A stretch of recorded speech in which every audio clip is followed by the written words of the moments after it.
co-sponsors for today's meeting. The other co-sponsors are Eugene Friends Meeting, and if you want to know more about Eugene Friends Meeting, where's Paul and Nora? Paul and Nora, you stand up just for a moment. You can talk to them about Eugene Friends Meeting. Another co-sponsor, and there are other people here from Eugene Friends Meeting. Another co-sponsor is the People for Justice and Peace in Palestine. Alex Awad, are you here? Yeah, I'm here. Okay, Alex, stand up. You can't tell he's a local hero. If you have not already, silence your phones. I should do that too. If you need a washroom, you go out this door, turn right, the hallway on your left. You'll find the washrooms down the hallway. Today's video is being recorded by Todd Doyle. And if you would like a copy of it for your Facebook page or for your family or just yourself, he's happy to share it with you. There's a sign-up sheet at the sign-up sheet table, and you'll put your email there and your name, and we will make sure you get a link to his video of today's meeting. As we begin, I want to acknowledge that we in this room inhabit the traditional homelands of the Southern Kalapunian people. In the middle of the 19th century, the Kalapunian were forcibly removed by the U.S. government and sent to the Coast Reservation in Western Oregon. Today, their descendants are citizens of the Confederated Tribes of the Grand Ronde community and the Confederated Tribes of the Siletz Indians.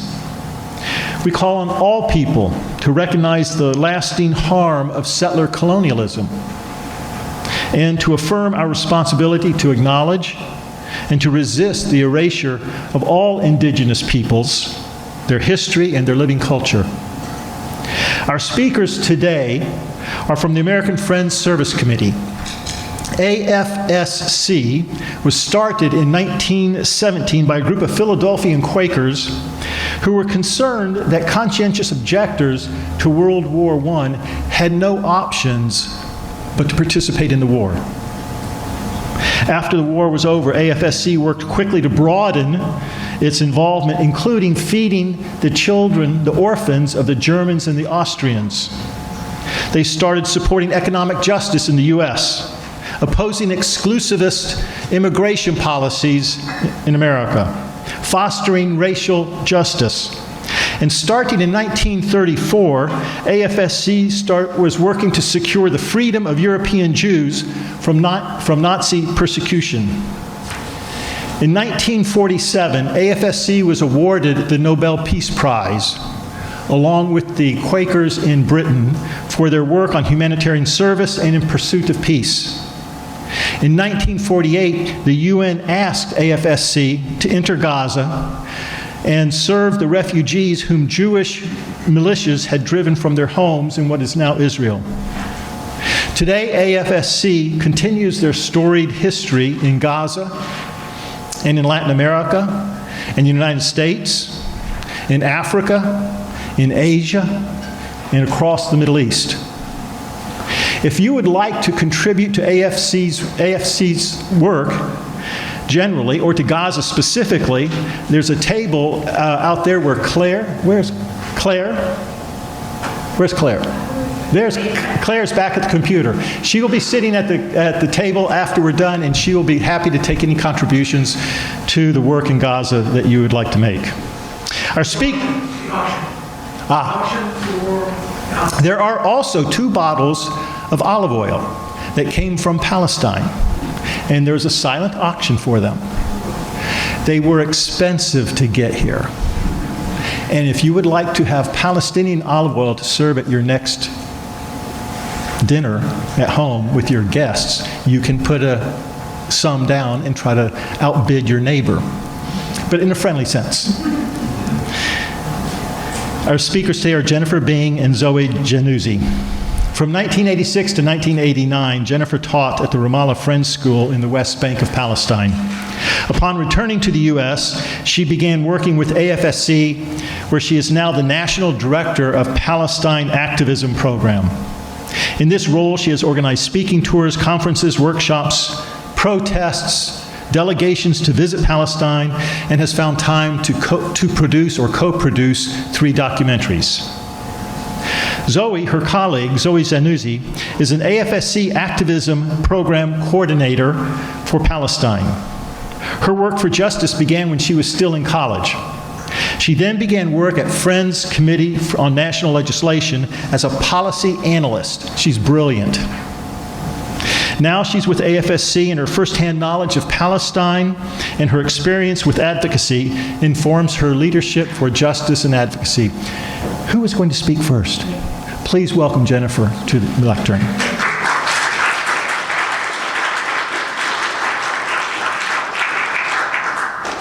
Thank you, and there we go. How's that for sound? Good? All right, excellent.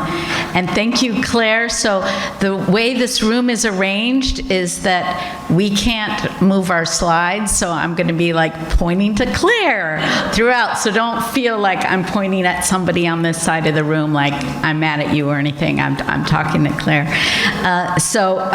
Hello, everybody. I wanted to start with a story because a lot of our work at American Friends Service Committee in our Palestine program is about sharing stories. So if you go to the next slide. So I come to this work from a family, a Quaker family that has long been committed to Palestine in the Middle East. My first trip there was in 1967. I was a lot younger then, and so my father, who was a professor at Earlham College, which is a Quaker college in Indiana, and he was one of the founders of the Peace and Global Studies program at Earlham, and so very committed to peace and took a lot of delegations to the Middle East in his tenure there. But in 1990, as you may recall, we were about to go to a war in Iraq. And a group of Quakers and others were organized through the Fellowship of Reconciliation to go to Iraq and offer themselves, because at the time Saddam Hussein was holding some hostages, Americans hostage, and they went there to offer themselves as an exchange. And so my father was among those that did that, and this slide references that. And indeed, the end of the story is that they actually were, they did get some hostages released, although they didn't have to trade themselves. But why I wanted to start with this story is that when my father arrived from flying all the way from Indiana to Baghdad, long journey, he arrived at the hotel in the middle of the night. He got a phone call, and he picked up the phone. He's like, who even knows to call me in this hotel in Baghdad? And on the other end of the phone was a woman who said, excuse me, but are you a Quaker? And my dad thought he was having a delusional dream. He's like, what? And the woman started to cry on the phone and said, please come see me in the lobby. And so my dad went downstairs and he said, how did you know I would be a Quaker? And she said, because I knew the Quakers would come. I knew they wouldn't forget us. And I start there because for me, that was a pivotal moment, and I've tried to live that out all these many years of doing Palestine work. It turns out, and this is the next slide, that the woman who called him had been a student at the Quaker Friends School in Ramallah. A school, if you're not familiar, was founded by Quakers in the late 1890s, but 1901 was when the boys' school was formed. And so she had gone to that school and had been taught about Quakerism and commitment to peace and reconciliation. So that was why she knew and believed and wanted Quakers to show up for her in Iraq. And the next slide is just a reminder that there has been, it's wonderful to be in this church, but also there is still a Quaker meeting, a friend's house right in the middle of Ramallah. And I enjoy this picture because the one on the top was, you wouldn't recognize it today. There's so much building around it. And the next slide is just a rehearsal of what Paul mentioned in our introduction, which is that Quakers have been invited to be places many times. There's a picture, if you might recognize a famous woman, and the picture, that's Eleanor Roosevelt. She was a fan of the American Friends Service Committee's work, particularly in West Virginia and with coal mining families, and had also learned about the work that we did after World War I and World War II, and thought, that's a picture of the Nobel Peace Prize, by the way. And a funny note about that picture is that the head of AFSC, who went to get the Nobel award, he didn't have a suit, so he had to go to our material aids office and try to find a suit to wear when he went to Oslo. Sorry to digress, but I love that story. Because of that work, then with the refugee crisis in 1948 of so many Palestinians flooding into Gaza, that was, they asked Quakers, and this is the next slide, to come into Gaza and help set up the infrastructure for all these new refugees that were coming in. And these are pictures from our archives, and some of these pictures are actually part of an exhibit that we'll talk about later. But one thing that strikes me about looking at these pictures of these soup kitchens, of children standing with blankets, schools in makeshift places, and tents, is the picture of Gaza today. On the next slide, I like to remind people, we talk about Gaza and the Gaza Strip, and I'll show you two maps, but this first one is in the border of Gaza, and a lot of those refugees were actually from what was known prior to 1948 as the Gaza District, and there were lots of villages that were part of that Gaza District. So even in 1948, after the war, that Gaza District shrank to what we now know Gaza of being a strip of land of just about 25 miles long and 6 to 7 miles wide. And in the next slide, just to, I guess we took that one out.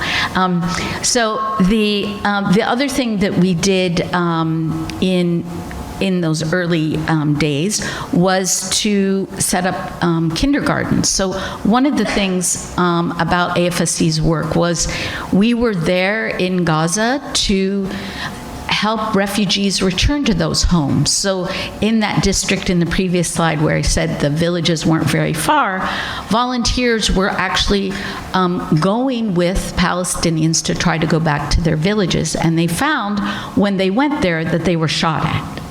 And if you go into our archives and you look at the letters typed and written home to AFSC in Philadelphia, they're like, we don't think this project is going to work. We don't think that these refugees are going to be able to go back anytime soon. But also, the volunteers said, but we don't want to make permanent structures in Gaza. We don't want to turn these tents into cement blocks and buildings, because then the world will forget these refugees. That's 1950.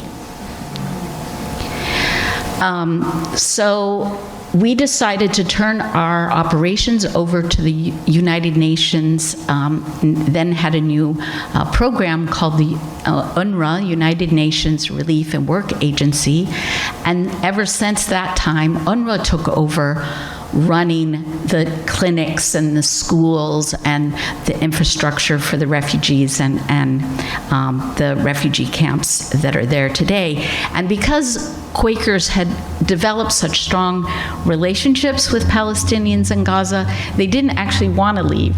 And so we've had a continual presence since that time. We didn't actually leave. We helped to establish kindergartens in Gaza. We helped to do teacher training. And prior to October 2023, we were doing a lot of work with youth in Gaza. And here's the next slide that shows the map of Gaza, just to remind you where Gaza is in relationship to Israel and the West Bank, and where some of the refugee camps are. But we added to this slide the strip of Gaza today, which actually, as we speak, is even becoming smaller and smaller, so that now 50% of Gaza is reoccupied by Israeli forces. So part of that story of kindergartens and devolving our work and having other local groups involved, the Norwegians said, we want to continue those kindergartens. So today, continuing up until October of 2023, Quaker Service Norway was running kindergartens. And that brings me to my story, next slide, about our colleague Firas. So Firas has been working with AFSC since 2010. He was always the person when I would go to Gaza who would welcome me at the end of the tunnel. He always loved showing us the community. We would go out to the beach and have fish and have tea and go into the refugee camps and meet people. He was a wonderful, and continues to be a wonderful person, well connected to so many people in Gaza. And really, if it weren't for Firas, the work that we're doing in Gaza now wouldn't have happened. One of the things about why I went from the slide of Quaker Service Norway was that in October 2023, Firas had to flee his home in Shajaiya, which is in the northern part of Gaza, and he and his family, he has 4 daughters, have moved over 10 times because of the places that they've moved to have become unsafe. No place in Gaza is safe. But one of his first locations that he left to with his family was to Rafah in the southern part of Gaza. And the place that he arrived was an old kindergarten with his family. And when he walked in, he saw the Quaker sign.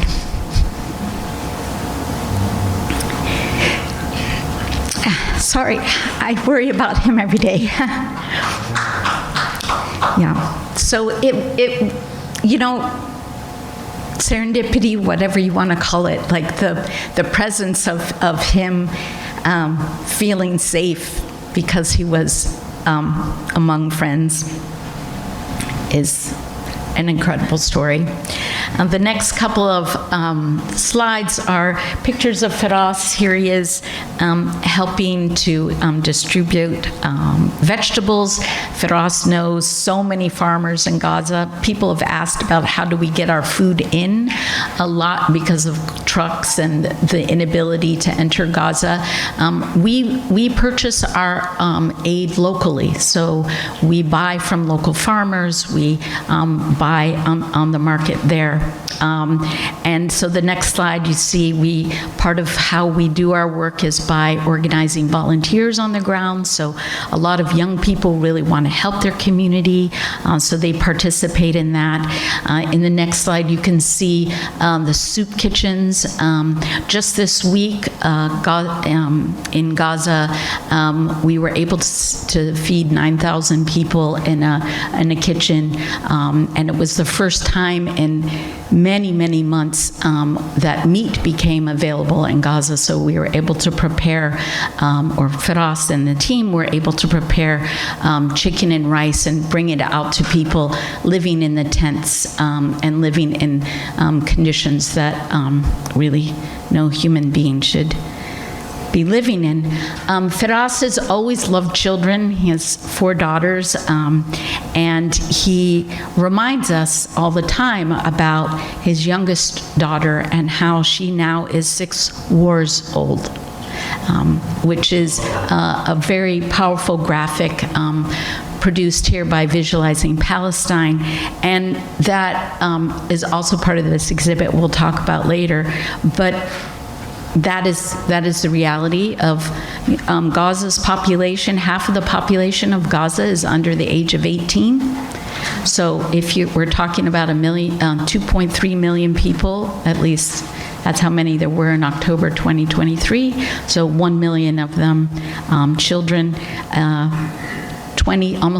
More than 20,000. Actually, the number is 20,179 children have been killed by Israeli airstrikes since October 2023.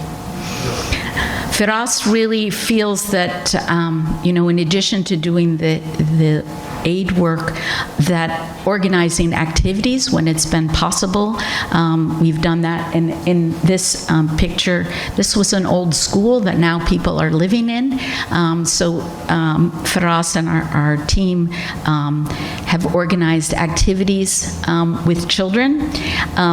Also, a long time ago now, it feels like, but in the first year of the genocide, Firas was able to organize a soccer tournament, and that was quite a big thing to bring young people together to play soccer. There was still a place for them to play. It doesn't exist anymore. Another one of our colleagues is Serena, who is, you can see from the picture, she's a young woman. She was working with youth in 2023. She has written extensively on our website about her experiences in Gaza. On the next slide, this is a picture she took when she and her family had to, that's not her family's truck, but when she and her family had to relocate for the 10th time. Recently, I'm not going to play the video for you, so we'll skip that next slide, but when she did go back to her house in the north, this is what she saw. So you can see her picture of her house there. She's written quite extensively about her experiences and the women in particular that she's worked with. She used to work with a group of women in the central Gaza Strip who were helping pregnant women and women who didn't have access to hygiene kits or newborn materials. It's just her writing and her work has been amazing. Serena just recently left Gaza because she received a scholarship to study, of all things, international law in Rome, in Italy, and it kind of came as a surprise to her that she got the scholarship. She had gotten married. People still get married in Gaza.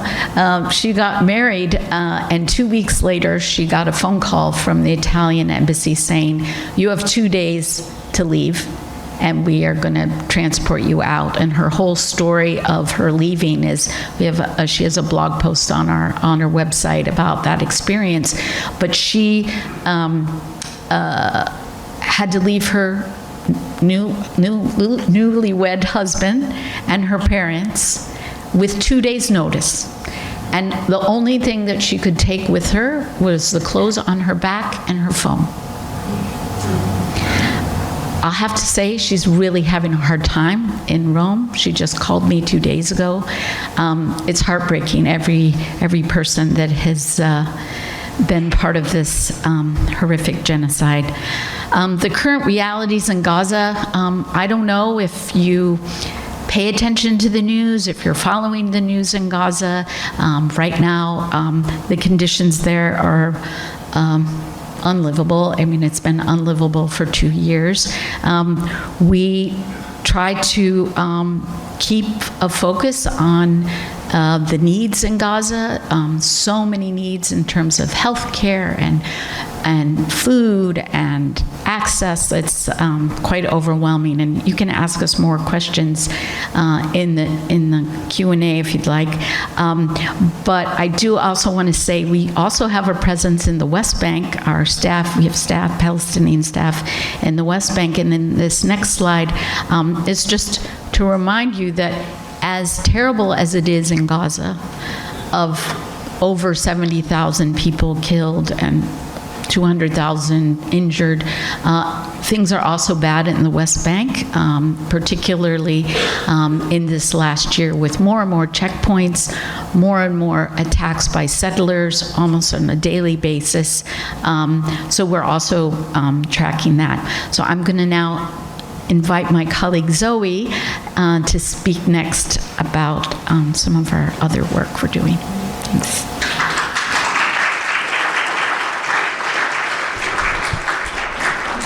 There we go.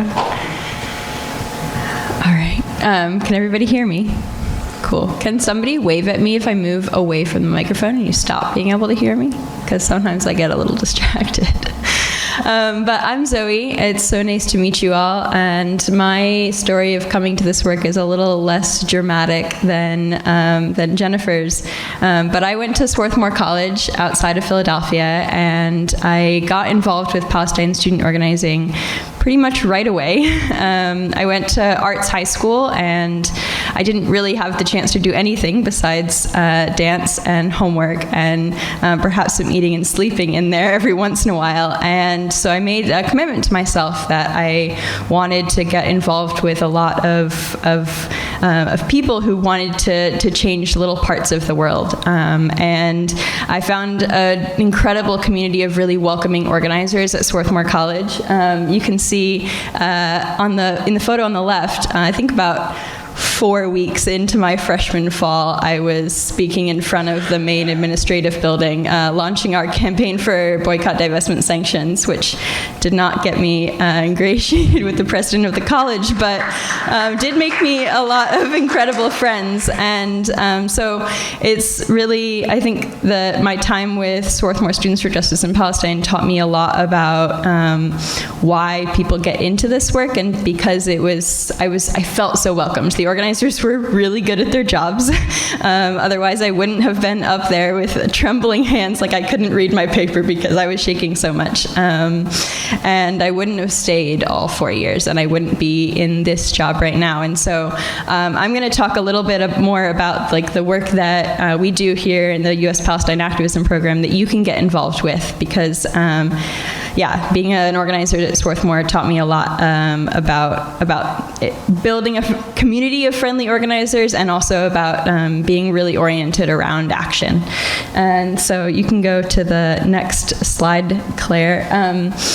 A really big part of our work here at AFSC is the storytelling work that we do. And that's bringing stories of Palestinians from Gaza, from the West Bank, from the diaspora to the United States. And so there's 2 books here up on the slide. The one on the right is Light in Gaza. It's an anthology of essays and poems. And it's a really beautiful book. I encourage you, if you haven't had the chance to read it, to check it out.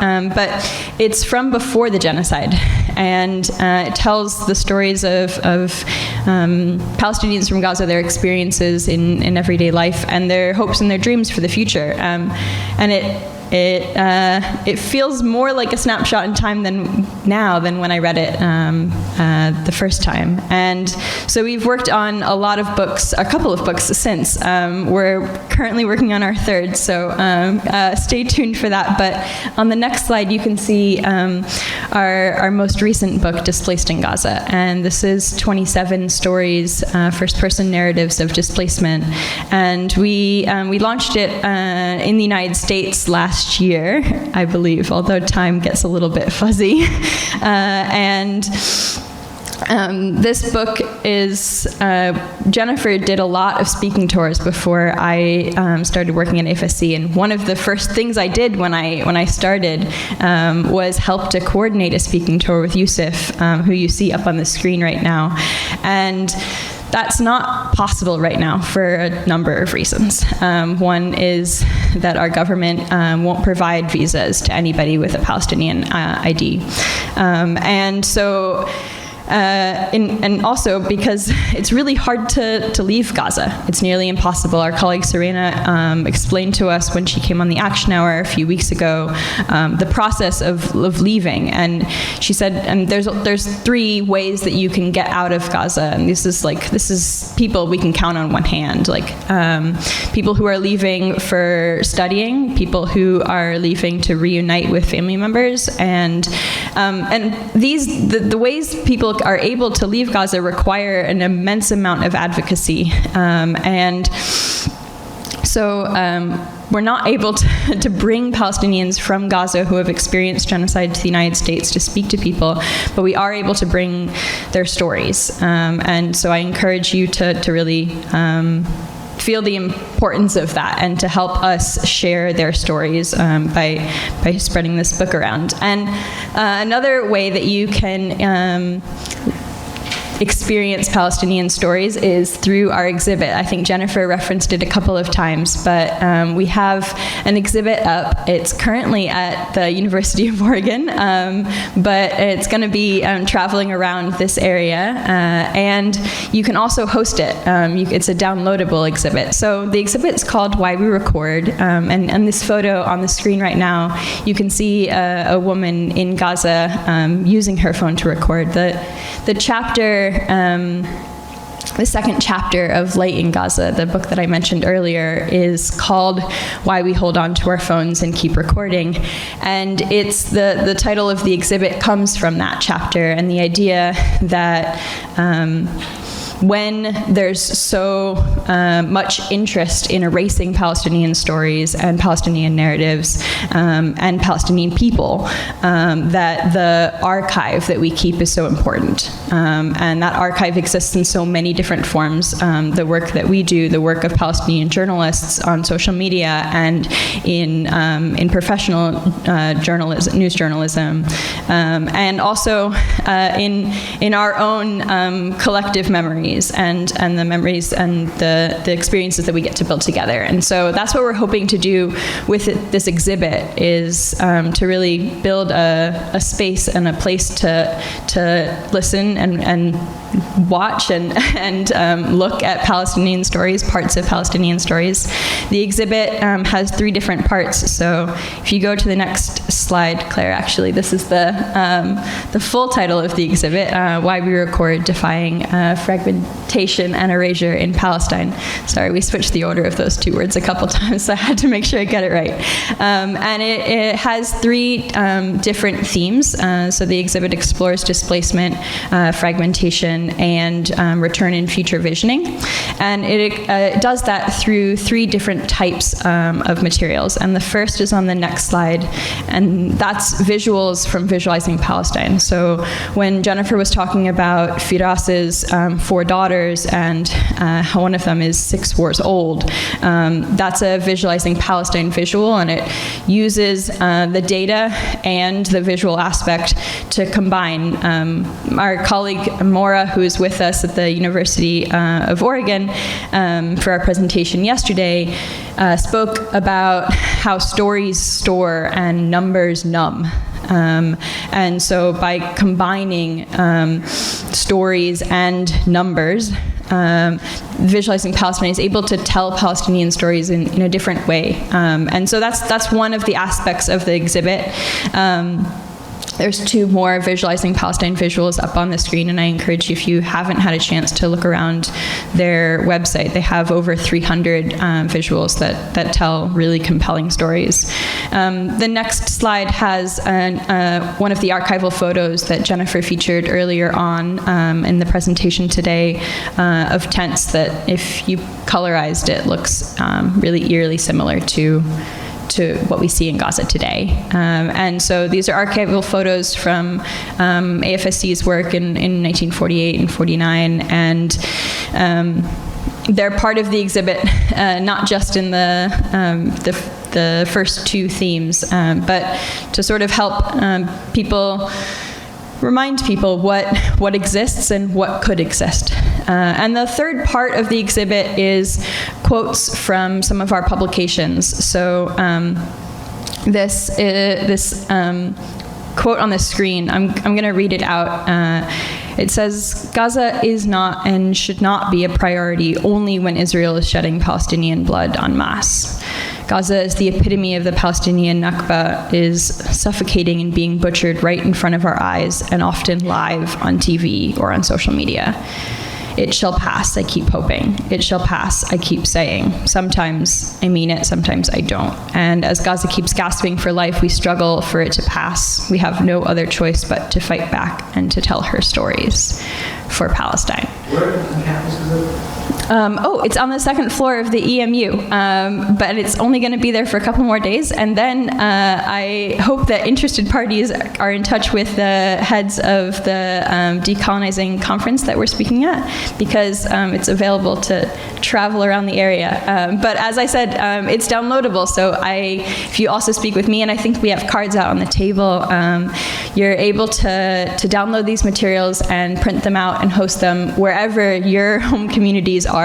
And the more copies of the exhibit exist, the more people get to see it. And we've already had it open in Washington, D.C., in Minneapolis, in Thailand and Cambodia, and working on many more places around the country and around the world.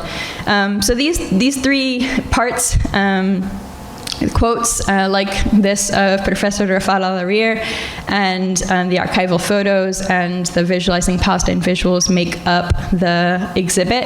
And it's, I hope you go visit it before it gets taken down, but I also hope that you are able to bring it to your communities. Another way to get involved with our work as a community is through our Friday action hours. So they happened this morning at 9 a.m.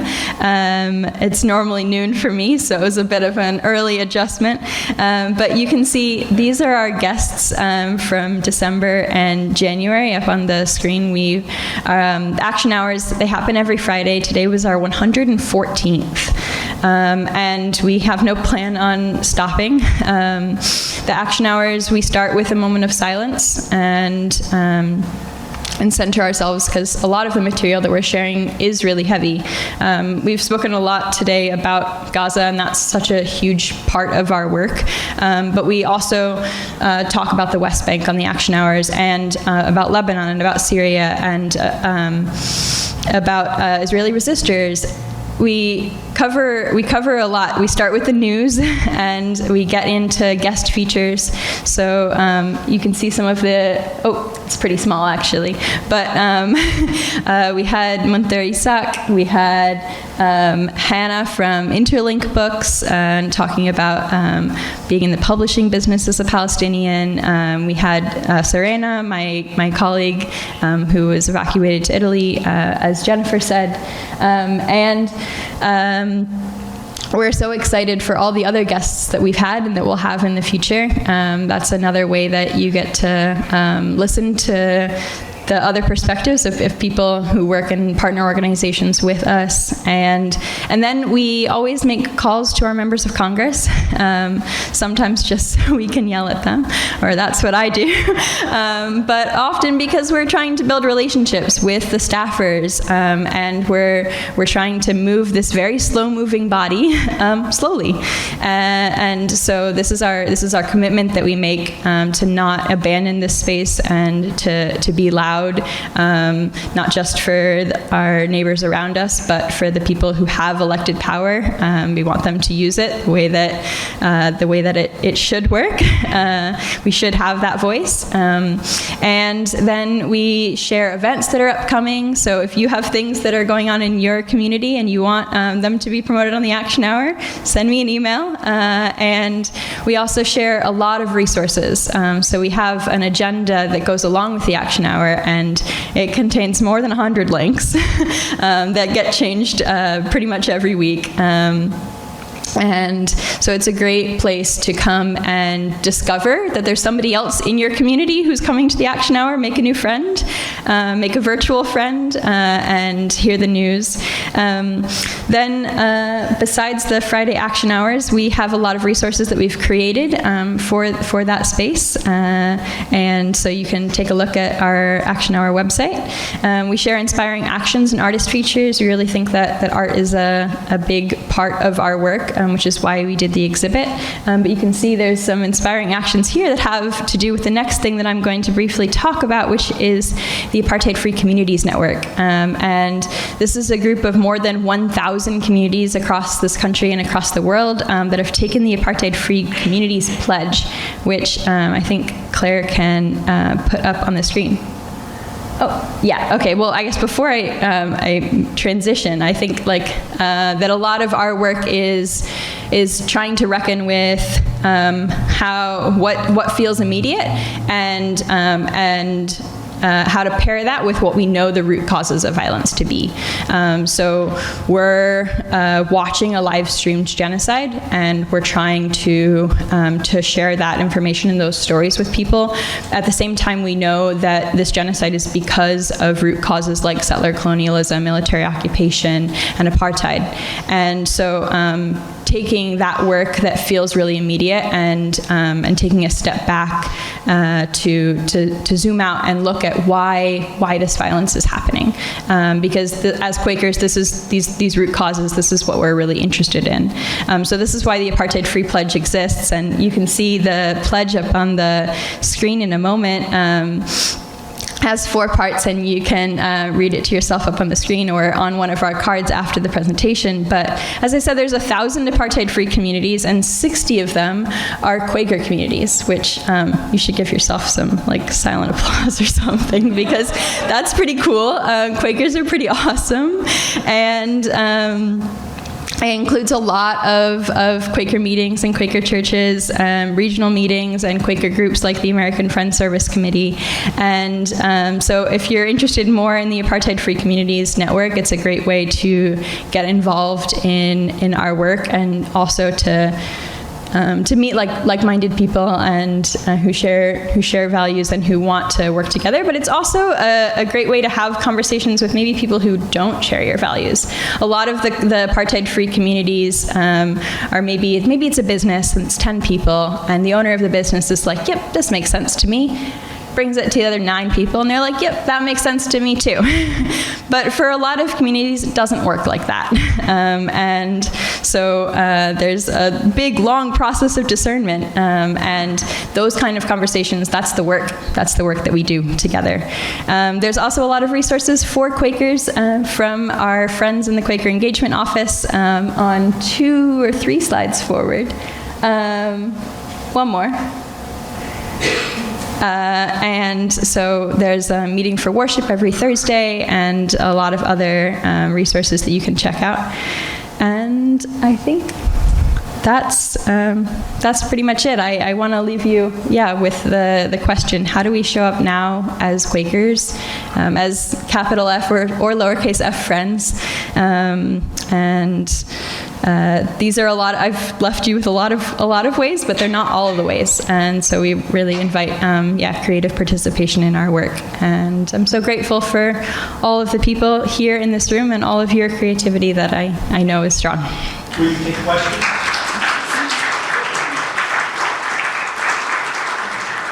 So they will take questions, and Marie has a microphone for you to use when you ask a question.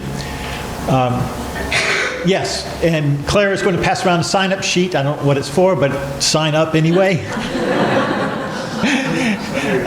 I want to emphasize the Friday morning for us action hour. You get up-to-date information and up-to-date things to do. If you're free at 9 o'clock on Friday mornings, it is the single best source of information I know of to know what's going on in Gaza, the West Bank, and what to do about it. It's really a landmark event, and it's every week. And if you get on the mailing list, they will follow up with the agenda again, which has dozens and dozens and dozens of live links to current information and current things to do right now, today. It is just the best piece of information I can recommend for people interested in Palestine. Did you mention Yusuf? That we hear from Yusuf?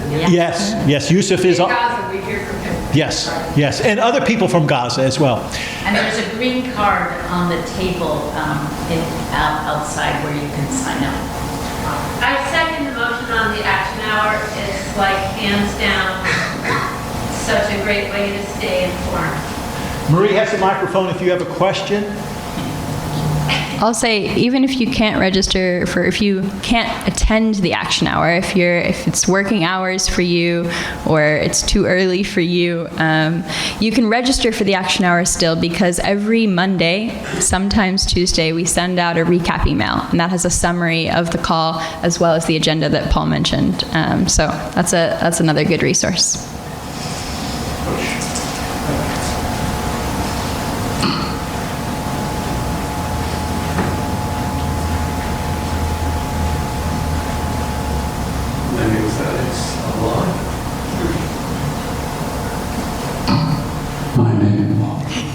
My name is Alex Awad. A lot of people ask me, how can we get money to Gaza? Some people write me letters, some people, are friends in churches, they already write a check, but they are not sure whether we are able to get the money in there or not.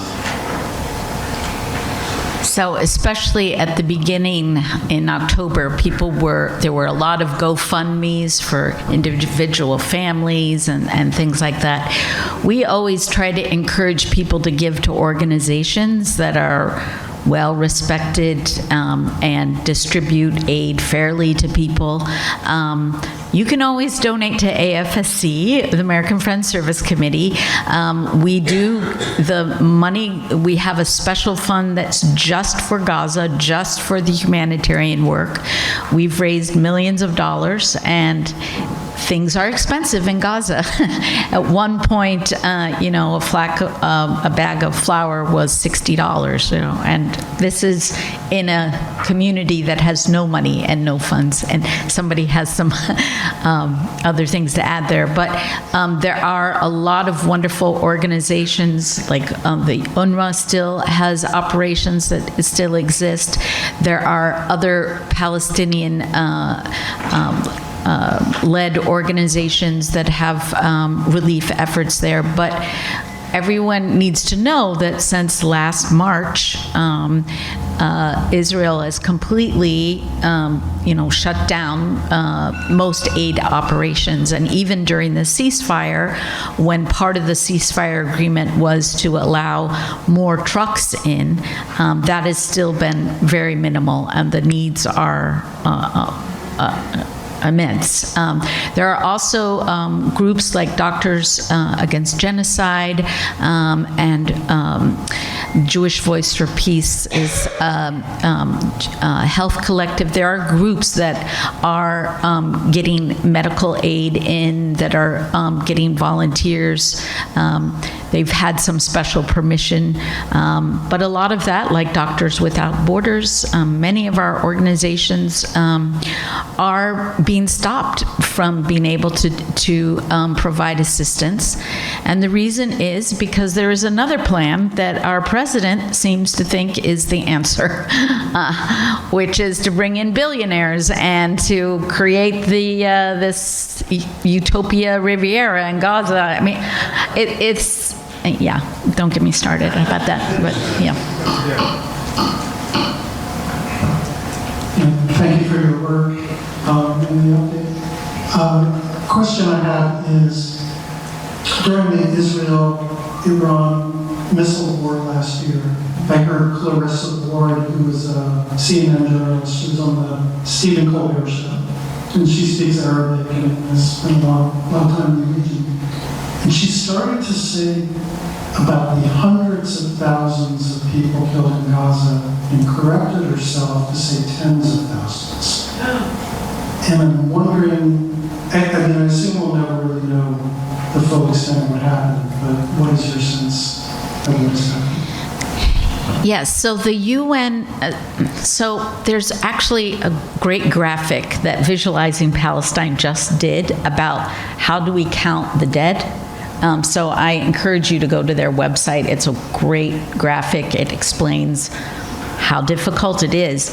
The figures that we use like every week on the Action Hour are based on UN statistics, and the UN takes those statistics from what is reported in the hospitals.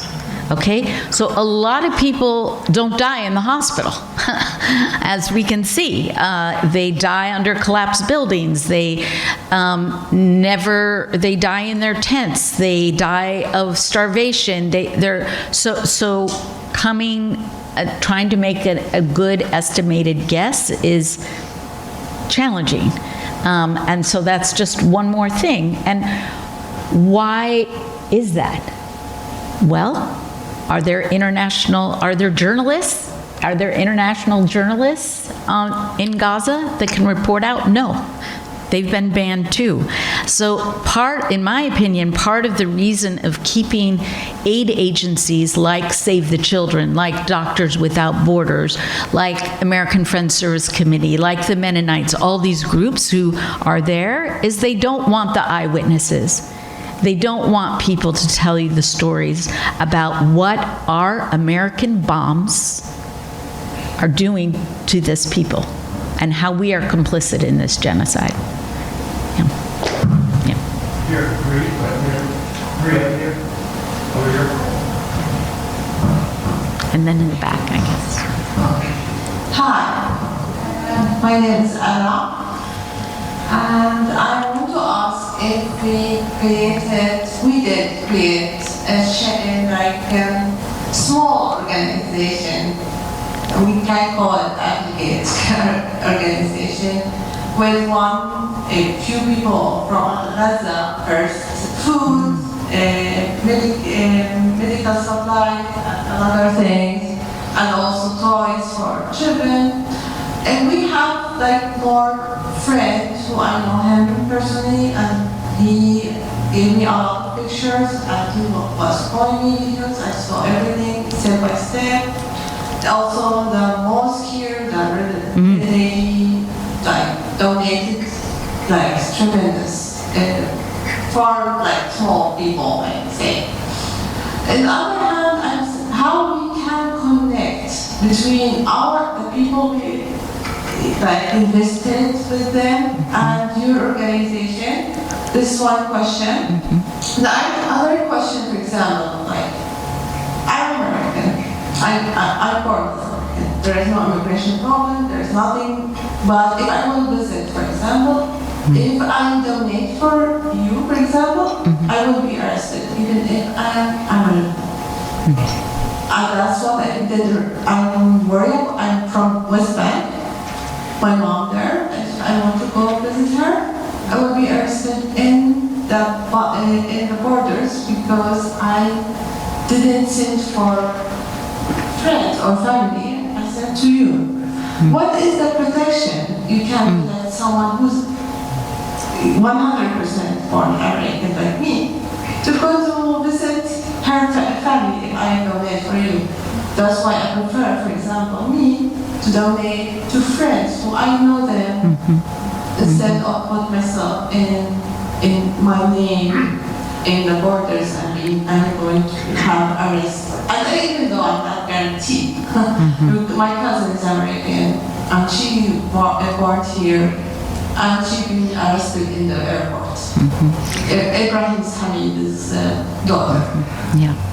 Well, I want to acknowledge, thank you. And I want to acknowledge that, yes, for people like yourself that have a lot of risk just being in this country right now, in this in current environment, like, you know, I totally understand the anxiety that you must have, even if you aren't donating, even if you're not saying anything, you're just walking down the street. I mean, if you were in Minneapolis today, like, you know, I live in Chicago, I know how afraid the community is and how some people don't even want to go outside for fear of ICE agents. But in terms of donating to AFSC and that would somehow get you in trouble, our part of why we don't we won't accept the registration requirements from Israel is that we will not give that data. We are not going to give the data on our staff, on our, you know, there's things that you can see publicly on our website. It's clear what that we're values-oriented. You know, all the aid that we get, we comply with the government's restrictions about not giving material aid support to terrorism. Like, we don't do that. We follow the OFAC guidelines. We're very careful about who we give money to, but we also do not recognize Israel, who is the occupying power, to determine who we give aid to. I mean, there's certain humanitarian aid, like, protocols that shouldn't decide, like, you know, we only give it to brown-haired people and not redheads. I mean, it's ridiculous. So no international organizations will agree to that. And I have to say that AFSC, we don't just work in Palestine, we work all over the world, and we work in some communities and states that are quite repressive. Sudan, you know, other places, and those countries, like Sudan and Myanmar and others, they've never asked for the same data that the State of Israel is trying to get from us. So Israel is, when it comes to, and I think what we all have to be concerned about is the weaponization of aid, that it is being used as a way to further the genocide against Palestinians. Because if people are afraid of giving money and the aid stops, then what's the future?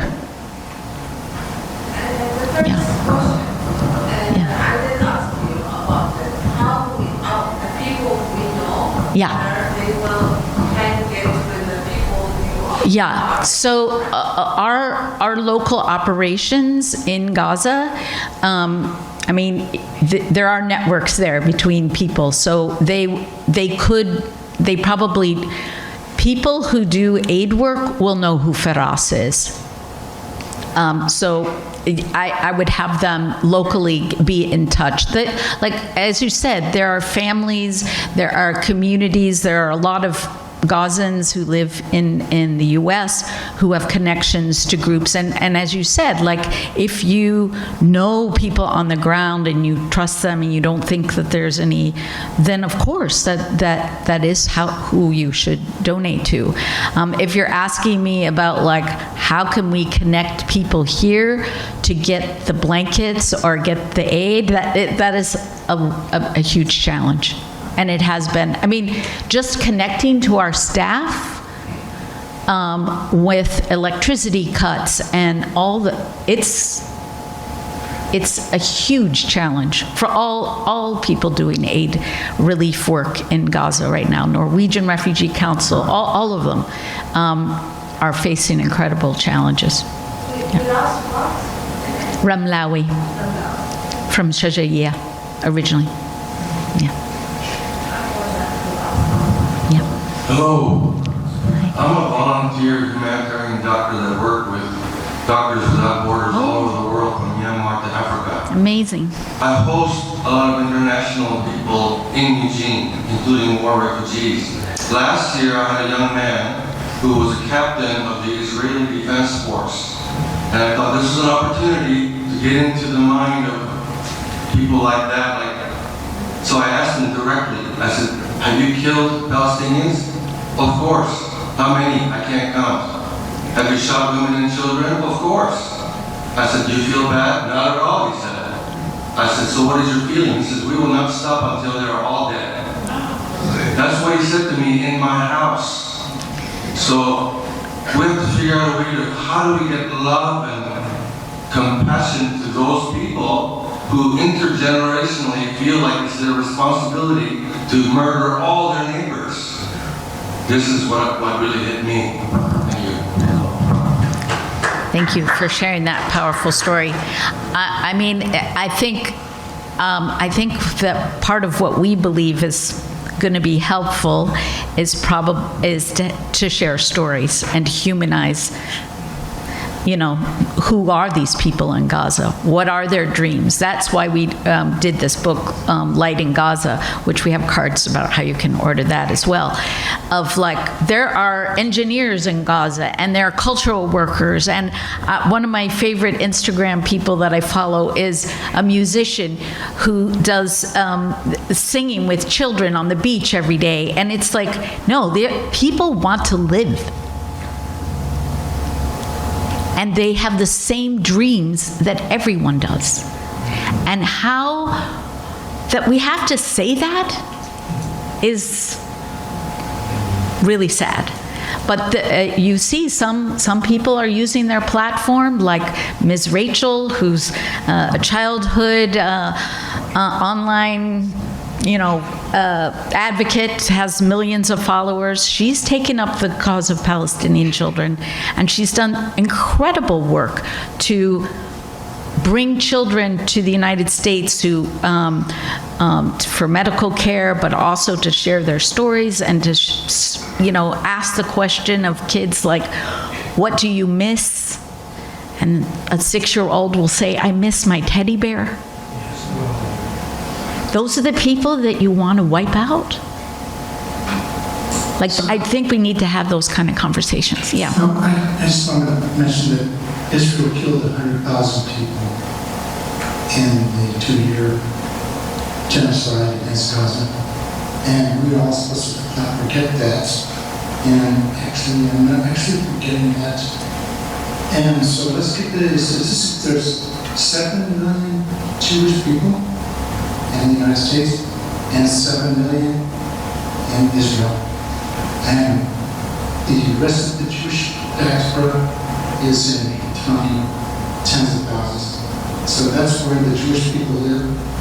And it's up to us to dialogue with our Jewish neighbors. Yes, there is good things, Jews, and Jews are amazing. I had a lover, and they are amazing people. And so actually, there's a thing that really needs to happen. We really need to connect with our Jewish neighbors. Do you want to say something? That's my Thank you. Thanks. Yeah, I just wanted to add in response to your story that you shared, that there's a poem by a Palestinian, I can't remember the name of the poem nor the poet, so forgive me, but it speaks about how the poet can't hear the birds until the sounds of the warplanes stop.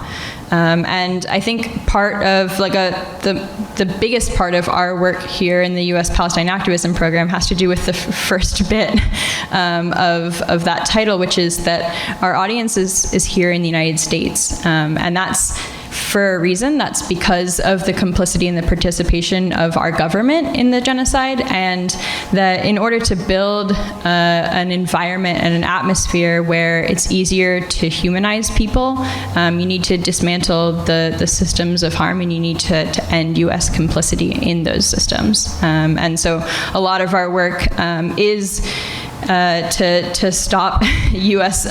funding of Israel's genocide, to stop it's U.S. bombs, and it's U.S. funded warplanes, and it's U.S. repaired warplanes, and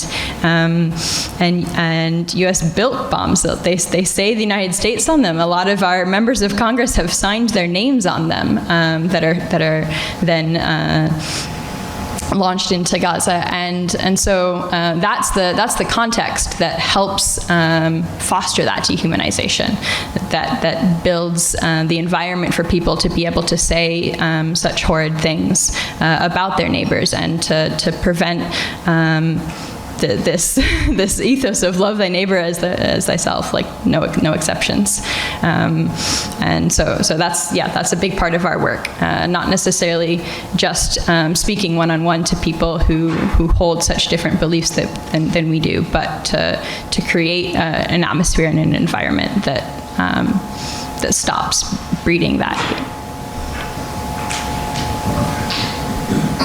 Earlier this week, Carla of us went over to the coast to go to a town hall for one of our federal representatives.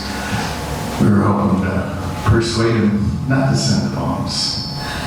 And even though he says how bad the leadership of Israel is, and he apparently missed the many articles saying that leadership only stays in power when they're able to wage war. Yep. And unfortunately, we were unable to persuade him. But I'm wondering if you have any overview of how far along we are to persuade our federal representatives that send the weapons of genocide, year after year, to a country that doesn't need them, or the more they have, the more countries they'll attack and prevented wars. How are we doing? I know we have a long way to go. Are there some in Oregon that voted against it? Are there other senators? I think one of our senators voted. Can you give a bit of a report? Yeah, I can. One of your senators is pretty awesome. That's Senator Merkley. And so you're right. Yeah, we have made a huge amount of progress. So before I worked for AFSC, I worked for the Friends Committee on National Legislation, and I was working to get one senator to be able to introduce a bill about Palestine. That was a goal that was not on a 1-year plan, not on a 3-year plan, but on a 5-year plan. And so I think I really struggle with this question, because it's horrible to me that what it's taken for our governing body to move even an inch is the massacre of as folks have shared, more than 100,000 people. But there's been a lot of progress. So we're advocating for a couple of different bills right now. One of them is Block the Bombs, and that bill has, I think, 60 members of the House of Representatives on it. That's a historic number. It seems small in a body that is made up of more than 400 members, but it's really significant, and that means that a vote on a bill like that ends up on a 3 or a 5-year plan, and that's not nearly good enough for Palestinians in Gaza. That shouldn't be good enough for us here in the United States.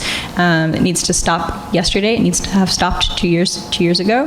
But also in the Senate, we had 27 members of the Senate vote to stop a particular sale of weapons.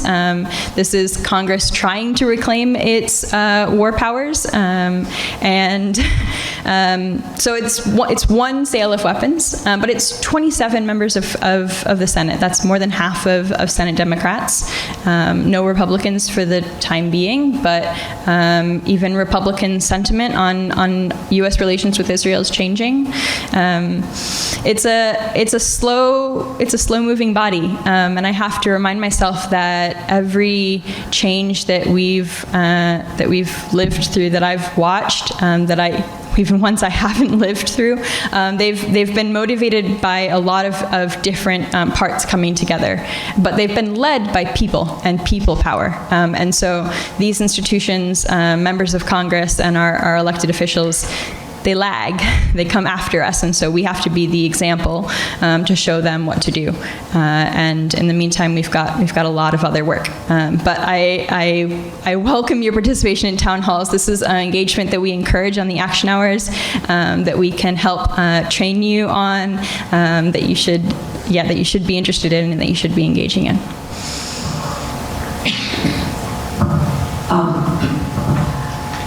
This past week or so has been abominable and incredible. And at the beginning of that week, I saw an interview with Anthony Aguilar, who is the veteran who went and exposed the murderous intent of the Gaza Humanitarian Fund Project. So-called. What he did is he showed, walked the people through the connection, the interconnection between the IDF training ICE. And he showed in great detail how ICE has been directly trained, and the funding has come to train, to send ICE people over there to learn the tactics that we see every day unfolding. So that's one area. Then we saw Davos, right? And we see something, this board of peace, and how this has a connection with the attempt to take over Greenland. So you've got all these things. What my question is, to what extent is AFSC working on helping us make all of these interconnections so that we can all begin to understand what is happening on our entire planet? Thank you for that. So obviously our U.S.-Palestine program is just a little tiny part of a larger organization. A lot of our work isn't just focused on foreign policy. We do a lot of immigration work, a lot of support at the U.S.-Mexico border, for instance, also here in Oregon, working with immigrants.